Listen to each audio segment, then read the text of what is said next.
বন্ধুরা আজকে আমি অনেক দিন পর কাতল মাছের আলু দিয়ে পাতলা ঝোল বানাবো।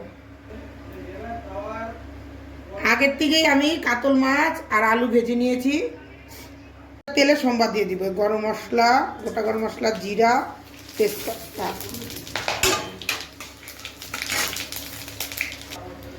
আমি আগের থেকে কাঁচা লঙ্কা, রসুন, 3 কোয়া রসুন, একটা পেঁয়াজ, আদা বেটে রেখে দিয়েছিলাম পেস্ট। এখন করে দেব।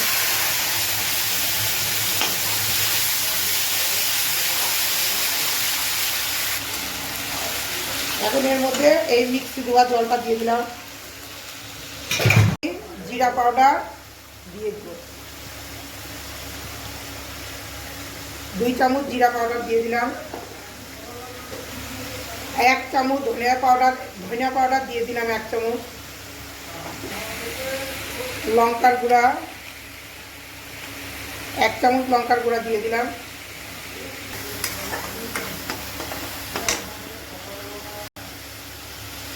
এক চামচ হলুদ গুঁড়া দিয়ে দিলাম। টেস্ট অনুযায়ী লবণ দিয়ে দিলাম।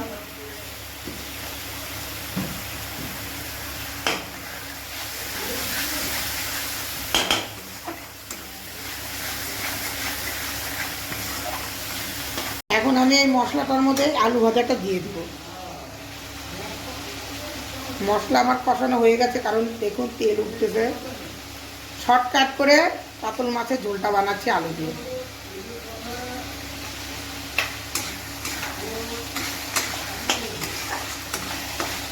কষানো আমার হয়ে গেছে, এখন আমি জল দিয়ে দিব। পাতলা করেই বানাবো কাতল মাছের ঝোলটা। আর একটু জল দিব, একটা করে মাছ দিয়ে দিব।